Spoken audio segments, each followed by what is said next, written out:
The Samurai is a modded subclass for the fighter in Baldur's Gate 3, all about your fighting spirit, which will give you advantage on attacks as well as temporary hit points. So let's go over it. We're going level by level, combat tutorial, all the items you could need. So of course we start with the fighter. Now at level 1 with the fighter we gain second wind, so draw on your stamina to heal yourself. Use a bonus action, you can heal a 1d10 plus 1. Proficiencies with strength and constitution saving throws, as well as simple weapon, martial weapons, light armor, medium armor, heavy, and shields. For a fighting style here, we are going to take defense, a plus 1 bonus to armor class while wearing armor. For ability points, we're going to have 16 strength, 14 dexterity, 16 constitution, 10 intelligence, 10 wisdom, and 8 charisma. For your proficiencies, take where fits your roleplay. Fighter level 2 brings action surge, meaning we can immediately gain an extra action to use this turn. Fighter level 3 brings our specialization, and for this one we are the Samurai. So the Samurai is a fighter who draws on the implacable fighting spirit to overcome enemies. A Samurai's resolve is nearly unbreakable, and the enemies in a Samurai's path have two choices: yield or die fighting. So we gain fighting spirit. A Samurai's intensity in battle can shield them and help them strike true, as well as fighting spirit as a bonus action. Gain advantage on all weapon attack rolls you make until the end of your turn. You also gain, it says 0 temporary hit points, it's 10 at level 12. Now for your proficiency here, take where fits your roleplay once again. Fighter level 4 brings our first feat, and for this we're going to take our strength from 16 to 18. Fighter level 5 brings an extra attack. Fighter level 6 brings our second feat, and you probably guessed it, but we are going to max our strength at 20 here. Fighter level 7 brings Elegant Courtier. Whenever you make a persuasion check, you gain a bonus to the check equal to your wisdom modifier. Fortunately not the most helpful for this build. Additionally, you gain proficiency in wisdom, intelligence, or charisma saving throws. And for this, pick whichever one you feel like. Fighter level 8 brings our second feat, or our third feat I should say. And for this we're going to come towards the bottom, and we're going to take Savage Attacker. When making melee weapon attacks, you roll your damage dice twice and use the highest result. Fighter level 9 brings Indomitable. You become as durable as an iron golem. Whenever you fail a saving throw, you can roll again using the new result instead. Fighter level 10, Tireless Spirit.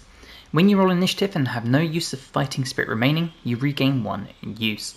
Essentially means you will always have a use of fighting spirit from level 10 onwards, as long as you are in combat. Fighter level 11 brings improved extra attack, meaning we can now make 2 extra attacks after our main action attack. And Fighter level 12 brings our final feat, and for this one we are going to take Alert, plus 5 bonus to initiative to boost us up the turn order, and we cannot be surprised. Okay, let's go over our equipment, and we start with Savarok's Horned Helmet. Gain dark vision up to 3 meters or 15 if you already have it, and our number to be land a crit I should say is reduced by 1 down to 19. We also gain Dauntless, we cannot be frightened or afflicted with other emotion altering conditions, and a constitution saving throw plus 1. We're going to take the Cindermoth Cloak, so any creature that hits us within 2 meters will receive burning. The Blackguard's Greaves to give us long stride to help us get around. The Flawed Helldusk Armor, 18 AC. Whenever we're hit within 2 meters, the enemy might take 1 to 4 fire damage, pairs very nicely with the cloak. We also take 1 less piercing damage. The Helldusk Gloves, weapon attacks will do an additional 1 to 6 fire damage, pairs very nicely with our armor and our cloak. The Ring of Regeneration, so at the beginning of our turn, the ring will activate and heal us for 1 to 4 hit points. The Killer Sweetheart, so when we kill a creature, our next attack roll will be a guaranteed critical hit once per long rest. The Amulet of Baal, so on a hit, inflict a bleeding upon targets at maximum hit points. Now, it wouldn't feel right if we didn't go with the Katana as our weapon. We're going to be using this with 2 hands. If you haven't got the Katana, you can use any sort of 2-handed weapon. We could even go for a dex build and use like Cohen's Cauterizer. And then for a bow, I've put the Deadshot on here. Reason being is we want that number to roll a critical hit reduced by 1 again to an 18. Pairs very nicely with a Fighting Spirit where we give ourselves advantage, meaning a higher chance to land a crit. So that is the build. Let's go find some combat and check it out. Okay, we start the combat and you can see we're top of the turn order alongside our rogue. So let's come up here and you see we have 3 fighting spirits. So let's do this. Gain advantage on all weapon attacks you make until the end of your turn and 10 temporary hit points. So let's activate this. And there you go, you see those 10 temporary hit points, and now we have advantage on every attack. Now, you'll see we've got things like Lacerate and our main attacks, as well as Hamstring Shot. But essentially, we are just going to come in here, and we're going to swipe at everyone. We're going to cause the bleeding, you'll see the fire damage, already landed a crit, and a big attack on him. Now, we're going to Action Surge. We now have advantage, obviously. So, let's come around here, and we just keep swinging another big crit. So you see we spread a bunch of fire, we've got bleed on loads of enemies, and we've taken out a huge chunk of damage already, and landed 2 crits within 1 round. You see the bleed on the enemy there, and a nice big miss there. And more bleed there. Now, we can do another Fighting Spirit if we want, because we know we're only going to be doing this one combat. So let's get more advantage. We obviously don't get another 10 temporary hit points, but it does mean we can come in here, and we can keep slicing.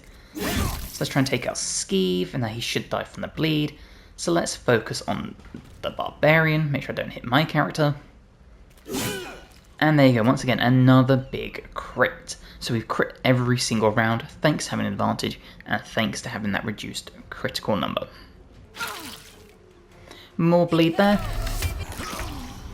You'll see the enemy there bleeding, which means we now gain Executioner because the enemy died on our round. So let's take just a Fighting Spirit. We'll get those 10 temporary hit points because we did take damage. And we'll make sure we get our crit on the Barbarian because they are going to take a reduced number. And there you go.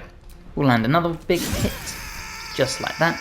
And then from here, we can obviously come up here and start chasing down more enemies. And we'll take out the Spellcaster. So you can see we can really just pump out the attacks, advantage on everything to help us crit, and just decimate everyone. And at this point, it just plays like a regular fighter, and we're just going to go through and take everyone out to end the fight. Now, we don't have any more Fighting Spirit, but that's okay. We still have the reduced critical number, and we still have the extra fire damage, and once again, another big crit. And we can also flourish, thanks to having this weapon, so we can still benefit from having that, and once again, another crit. So that is the Samurai subclass, the modded Samurai subclass, I should say, for Baldur's Gate 3. Now, even though we have run out of our Fighting Spirit, if we were to trigger another combat, we know we'd regain 1 as soon as initiative starts. If we short rest, you will see you don't get them back, so it is every long rest, so you have to manage it pretty well. But honestly, you can just use 1, use these items to reduce your crit number, and you'll see your damage pump out. So we hope you've enjoyed this build for Baldur's Gate 3. If you have, please drop the video a like, and go and check the mod out, it is awesome. If you're already, please subscribe to the channel as well. I've got more guides to Baldur's Gate, to Dragon Age, to Wu Chang Fallen Feathers, Path of Exile, Elden Ring, Expedition 33, basically all the amazing RPGs you could ever need. And hopefully I will see you in the next one. Bye guys.